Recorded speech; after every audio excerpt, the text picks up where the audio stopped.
medications, what is out of stock, etc. So a digital platform is critical. And again, about moving from county to national level, a consultative approach.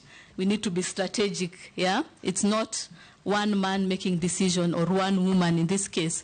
I believe that we need to involve the county governments, we need to involve the national team and come up with the best interventions to address this. Debra, before you go to the next question, please do hand over your documents to the clerk's team so that they can do verification while we are going on. The Honorable Ferdinand. Oh, you have one more question?